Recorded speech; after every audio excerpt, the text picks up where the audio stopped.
क्या हो अगर एक बुद्धिस्ट मॉन्क अपने उद्देश्य से भटक जाए, धर्म के रास्ते पे चलने के बजाय अधर्म के रास्ते पे चल पड़े। आज की कहानी भी ऐसे ही मॉन्क शिष्य पे है जो एक लड़की से आकर्षित होकर स्पिरिचुअल रास्ते से भटककर सेक्सुअल रास्ते पर चला जाता है। आखिर इसका अंजाम क्या होगा? आज मैं जिस मूवी को एक्सप्लेन करने वाली हूँ उसका नाम है spring summer fall winter and spring. ये एक अलग तरह की मूवी है जिसकी जितनी गहराई में जाएंगे उतना ही खूबसूरती से पाएंगे। साउथ कोरिया नॉर्थ योंगसोंग के घने जंगल और पहाड़ों में बसा एक कुदरती तालाब और उसकी ठीक बीचों बीच तैरता बुद्धिस्ट मॉनेस्ट्री जिसमें रहता है एक गुरु और उसका शिष्य। इस मॉनेस्ट्री में दाखिल होने के लिए एक बड़े से लकड़ी के दरवाजे से होकर गुजरना पड़ता है जो किसी का रास्ता नहीं रोकती। और हैरान की बात है कि इस दरवाजे के इर्द गिर्द कोई दीवार ही नहीं है, फिर भी सब इसी दरवाजे से आना जाना करते हैं। कहानी शुरू होती है स्प्रिंग सीजन से, यानी वसंत ऋतु। हर दिन की तरह गुरु पहले उठा, बुद्ध की मूर्ति को प्रणाम किया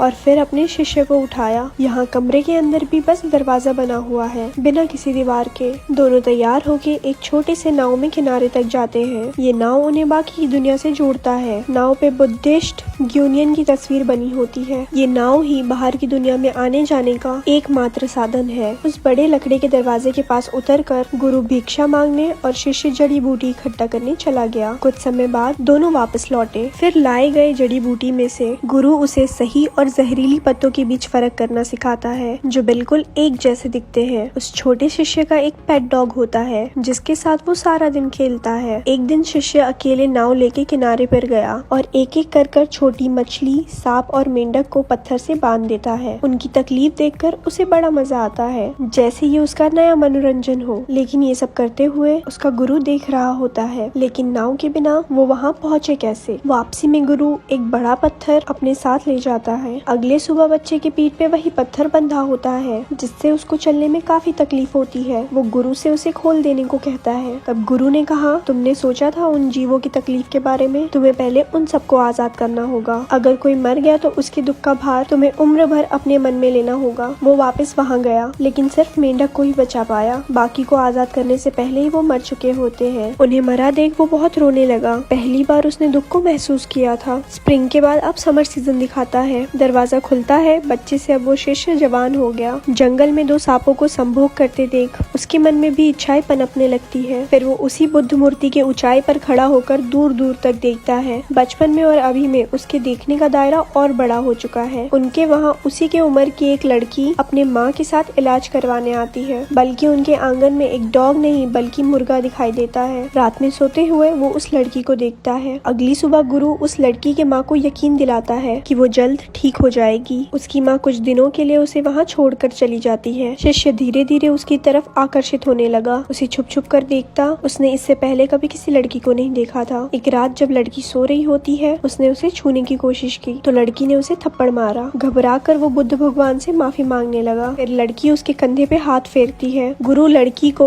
जंगल से लाए जड़ी बूटियों का रस निकाल के पीने को देता है। थोड़े दिनों में असर होने लगा और लड़की ठीक होने लगी। धीरे धीरे खुलने और हंसने बोलने लगी। दोनों साथ जंगल घूमने निकलते। शिष्य उसे पीछे से निहारता रहता, उसके पास जाने की कोशिश करता। रात भर नहीं सोकर बल्कि उस लड़की की तरफ ताका झाकी करता। दोनों बहुत ही घुल मिल गए। एक दिन तेज बारिश हो रही थी। शिष्य से रहा नहीं गया और दोनों फिजिकल होने लगे। गुरु के आंखों में धूल झोंक के दोनों एक साथ सोते। एक रात चुपके से दोनों नाव पर निकल गए और नाव पे ही फिजिकल हो गए। अगली सुबह गुरु नाव में दोनों को बिना कपड़ों के एक साथ सोते हुए देख लेते हैं। गुरु कुछ रिएक्शन नहीं देता, लेकिन उन्हें पता है किसी को पाने की इच्छा से लोग उस इंसान पे अपना अधिकार चाहते हैं जो आगे जाकर दुख का कारण बनती है। उसके बाद गुरु नाव में पानी निकलने वाली जगह को खोल देता है। धीरे धीरे नाव में पानी भरने लगा। दोनों जाग गए। शिष्य गुरु से माफी मांगने लगा, जिसपे गुरु ने कहा दोनों की गलती नहीं पर दोनों को यहीं रुकना होगा। कुछ समय बाद गुरु ने लड़की से पूछा, क्या अब वो बिल्कुल ठीक हो चुकी है? वो हाँ कहती है। फिर वो उसे यहाँ से जाने को कहता है पर शिष्य आपे से बाहर हो गया और उसे जाने से रोकने लगा। गुरु तुरंत नाव से उस लड़की को उस पार छोड़ आता है। ये शक्ति भले ही शिष्य को अभी गलत लग रही हो पर उसे सही रास्ते पे लाने का एक यही सही रास्ता था। पूरी रात शिष्य सो नहीं पाया। भोर होते ही उसने बुद्ध की मूर्ति को झोले में भरा और वहाँ से चला गया। गुरु जगे रहने पर भी उसे नहीं रोकते क्योंकि हर इंसान अपना रास्ता खुद चुनता है। अब पतझड़ यानी ऑटम सीजन में बड़े दरवाजे को खुलता हुआ दिखाता है। गुरु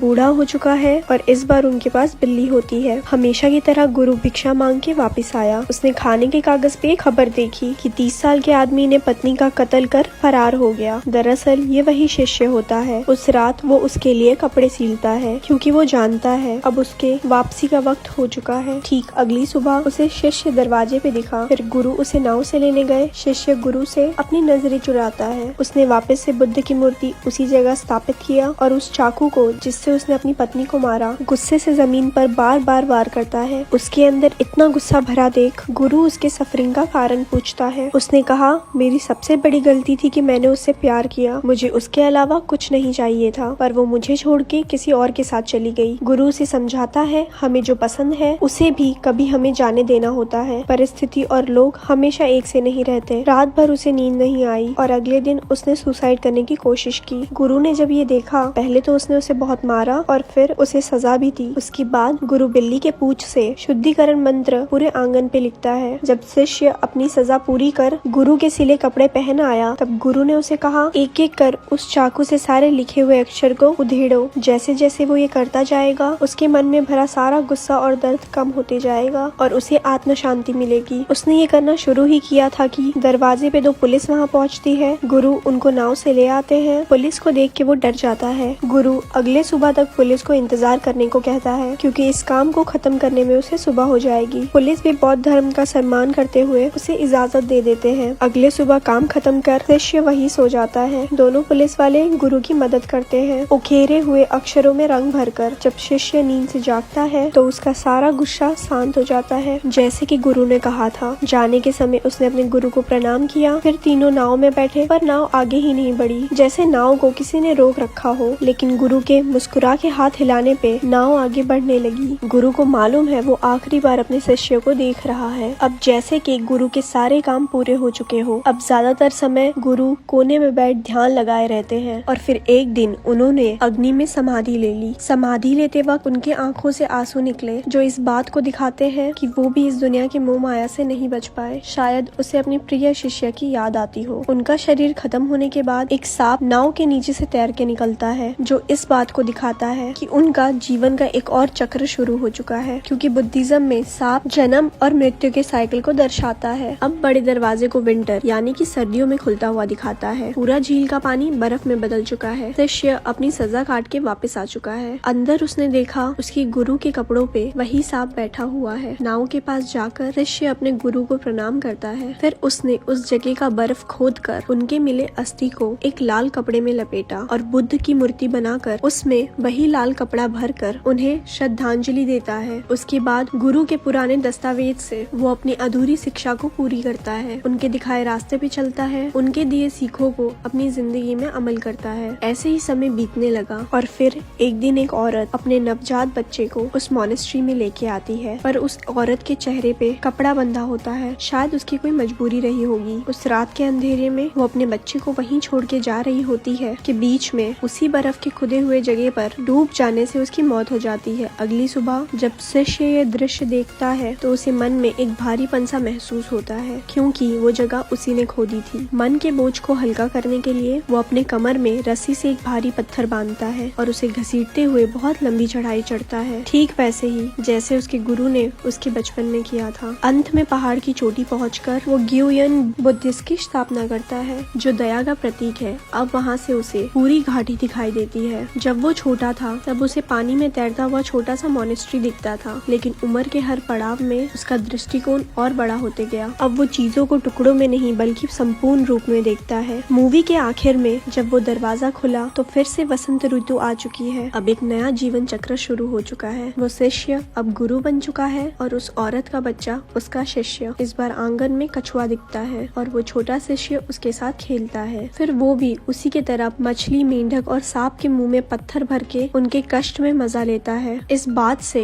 हमें यही समझाया गया है कि मनुष्य का रास्ता निश्चिंत है। वो हर बार वही भूल दोहराता है, दूसरों को कष्ट देता है, मोह माया के जाल में फंसता चला जाता है, जिससे उसको तकलीफ पहुंचती है। यही कभी न खत्म होने वाला जीवन चक्र है। दोस्तों, बिना दीवार का दरवाजा ये दर्शाता है हमारे पूर्वजों ने जो सिखाया है उसका सम्मान और पालन करना चाहिए। इस पूरे मूवी में कुछ जीवों को दिखाया गया है जिनका बुद्धिज्म में अपना एक अलग महत्व है और ये शिष्य के हर एक लाइफ फेज को समझाता है। पहला मछली जो फ्रीडम का प्रतीक है, यानी पहले वो शिष्य शिष्य जब छोटा बच्चा था तो आजाद था, फिर थोड़ा बड़ा हुआ तो डॉग को दिखाया गया जो आज्ञाकारी होता है। जैसे शिष्य गुरु के प्रति था, जब वो जवान हुआ तो मुर्गी को दिखाया गया जो मनुष्य के इच्छाओं को दिखाता है। जैसे शिष्य अपने इच्छाओं में बह गया था, फिर आई बिल्ली जो शांत रहकर एक टक किसी चीज में ध्यान लगाती है। जैसे शिष्य को अभी आत्म शांति की जरूरत थी, और अंत में कछुआ जो धैर्य, सहनशीलता और लंबे आयु का प्रतीक है, जो शिष्य के जीवन के आखिरी पड़ाव को दिखाता है। और अंत में वो मोनेस्ट्री एक बॉडी है, झील का पानी एक स्पिरिचुअल माइंड है, और वो नाव एक मीडियम है जो हमें बाहर की दुनिया से रूबरू कराते हैं। और उस दरवाजे से भावनाएं, दुख, सुख, ईर्ष्या, मोह, माया अंदर दाखिल होती है, लेकिन हम कितना उससे प्रभावित होते हैं, खुद को कितने सही रास्ते पे रख सकते हैं, यही हमारा सफर है। दोस्तों, ये मूवी यहीं खत्म होती है। ऐसी और स्टोरी सुनने के लिए हमारे पेज को लाइक करें। धन्यवाद।